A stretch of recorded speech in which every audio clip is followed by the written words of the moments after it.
Good morning student. आज हम करेंगे चैप्टर नंबर 6 अकाउंटिंग इक्वेशन की इलस्ट्रेशन नंबर 7। आपको 6 इलस्ट्रेशन करा दिए हैं पहले। इसमें थोड़ा बहुत नया ही है, बाकी सब कुछ पिछले जैसा ही है, लेकिन ये थोड़ा लॉन्ग क्वेश्चंस है और इस हिसाब से ही पेपर में ट्रांजैक्शंस आती हैं।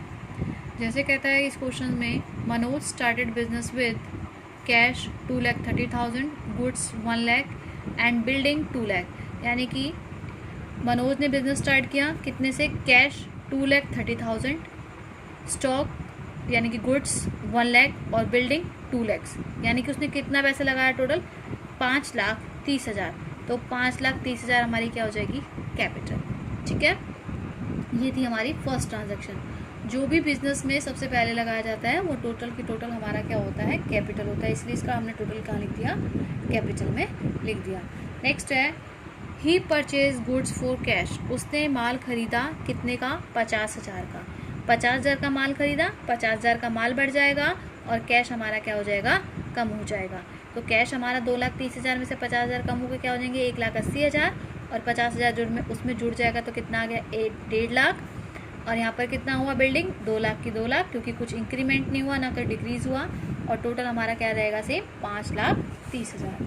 ठीक है, इनका टोटल और इनका टोटल क्या होगा? आपस में बराबर होगा। नेक्स्ट ट्रांजैक्शन है ही सोल्ड गुड्स कैश कॉस्टिंग 20,000। और कितने का सेल किया उसने? 35,000 का सेल किया, जबकि कॉस्टिंग कितनी थी उसकी? 20,000 की। जब माल 20,000 का बेचा तो 20,000 का माल लेस होगा। ठीक है, लेकिन उसको बेचने पर हमारे को कैश कितना मिला? 35,000। अब हमारे पास डिफरेंस कितना है इसका? 15,000। और 15,000 हमारा क्या हो जाएगा? प्रॉफिट, जो कहाँ पर आएगा? कैपिटल में। ठीक है, बताया था लास्ट क्लास में भी कि जो प्रॉफिट होता है उसे कैपिटल में ऐड करते हैं और जो लॉस होता है उसे कैपिटल में से माइनस करते हैं। ठीक है, नेक्स्ट है ट्रांजैक्शन हमारी परचेज गुड्स फ्रॉम राहुल। ठीक है, परचेज गुड्स फ्रॉम राहुल। माल खरीदा किससे? राहुल से। कितने का? 55,000 का। अब माल खरीदा 55,000 का, तो 55,000 हमारा स्टॉक में बढ़ जाएगा। और हमारा इसने ये नहीं बताया कि कैश, जब तक उसने कैश नहीं बताया तो इट्स मीन उसने क्रेडिट माल लिया है, तो हमारे क्या हो जाएंगे? क्रेडिटर्स बढ़ जाएंगे कितने से? 55,000 से। तो हमारी लायबिलिटी बढ़ जाएगी कितने से?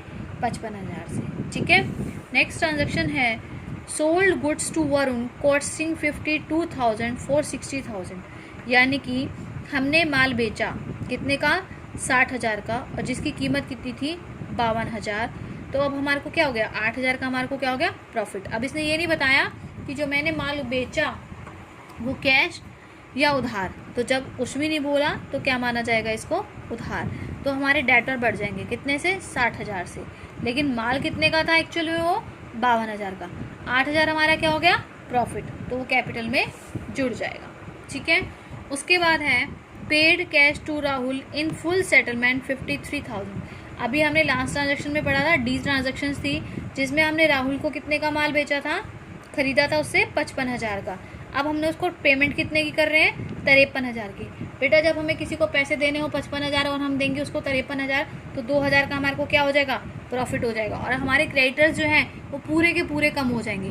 तो देखो 53,000 हमारा कैश कम हो जाएगा, लेकिन हमारे जो क्रेडिटर्स हैं वो पूरे के पूरे कम हो जाएंगे, क्योंकि हमने उसकी 55,000 की पेमेंट करनी थी और 2,000 का हमारे को क्या हो जाएगा? प्रॉफिट। 2,000 का क्या हो जाएगा? प्रॉफिट।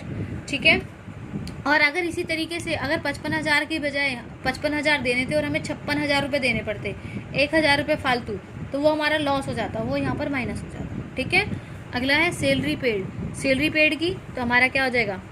कैश कम हो जाएगा और कैपिटल भी क्या हो जाएगी?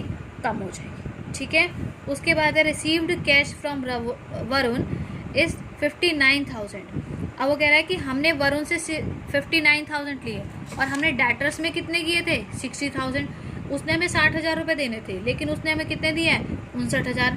तो 59,000 का हमारा कैश बढ़ जाएगा, लेकिन उसने हमें 1,000 रुपये क्या दिए? कम। तो वो हमारा क्या हो गया? लॉस। इसलिए उसको कैपिटल में से क्या कर देंगे? माइनस कर देंगे। जिसकी जो प्लस करना है उसे प्लस कर देंगे। ठीक है, और जो माइनस करना है उसको माइनस कर देंगे। अब डेटर हमारे खत्म हो जाएंगे। उसके बाद नेक्स्ट ट्रांजैक्शन है रेंट आउटस्टैंडिंग। रेंट आउटस्टैंडिंग का मतलब क्या है? अभी हमारा बकाया है। मैंने कल लास्ट क्लास में बताया था कि जब रेंट आउटस्टैंडिंग होता है तो ये हमारी लायबिलिटी होती है। एक तो लायबिलिटी की कॉलम बना देंगे आउटस्टैंडिंग एक्सपेंसेस, और कैपिटल में से माइनस कर देंगे, क्योंकि इसे हमें भविष्य में भुगतान करना है। नेक्स्ट है प्रीपेड एक्सपेंसेस। प्रीपेड एक्सपेंसेस क्या होते हैं? प्रीपेड एक्सपेंसेस बताई थी आपकी एसेट्स होती है। एक बार तो इसको एसेट्स का कॉलम बना देंगे प्रीपेड एक्सपेंसेस 2000 और इसको कैश में से माइनस कर देंगे, ठीक है।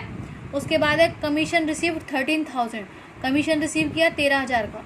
जब 13,000 का कमीशन रिसीव होगा तो 13,000 हमारे ऐड हो जाएंगे कैश में और हमारे कैपिटल में भी क्या हो जाएंगे? ऐड हो जाएंगे, क्योंकि हमारी कैपिटल बढ़ जाएगी। विड्रॉन फॉर पर्सनल यूज़, यानी कि बिजनेस से हमने पर्सनल यूज़ के लिए निकाला। जब पर्सनल यूज़ के लिए निकालते हैं तो कैश कम हो जाता है, तो 20,000 हमारे कैश में से कम हो जाएंगे और 20,000 हमारे कैपिटल में से कम हो जाएंगे। नेक्स्ट है डेप्रिसिएशन ऑन बिल्डिंग। डेप्रिसिएशन पर बिल्डिंग, जो बिल्डिंग है ना उस पर डेप्रिसिएट लगा, कितने का? 10,000 का। तो बिल्डिंग हमारी 10,000 से कम हो जाएगी, क्योंकि बिल्डिंग की वैल्यू कम हो गई। जब बिल्डिंग की वैल्यू कम हो जाएगी तो हमारे लिए लॉस हो जाएगा, तो उसे भी हम कैपिटल में से क्या कर देंगे? माइनस कर देंगे। नेक्स्ट है fresh capital invested. Fresh capital मतलब क्या होती है कि उन्होंने और कैपिटल बिजनेस में लगाई। जब बिजनेस में कैपिटल लगेगी तो वो क्या हो जाएगी? कैश को बढ़ाएगी और आपकी कैपिटल को बढ़ाएगी, तो इसलिए कैश ऐड और कैपिटल में भी ऐड। एंड लास्ट ट्रांजेक्शन से आपकी परचेज गुड्स फ्रॉम राखी, माल खरीदा किससे? राखी से। तो 6,000 के आपके क्या हो जाएंगे? माल बढ़ जाएगा और 6,000 से आपके क्रेडिटर्स बढ़ जाएंगे। तो इन सब का हम टोटल करेंगे तो एसेट साइड का टोटल और लायबिलिटी साइड का टोटल दोनों का क्या आएगा? आपस में बराबर आएगा। जब अगर इस क्वेश्चन में जब टोटल दोनों के बराबर होते हैं इट्स मीन आपका क्वेश्चन सही है। ये थी आपकी इलस्ट्रेशन नंबर 7।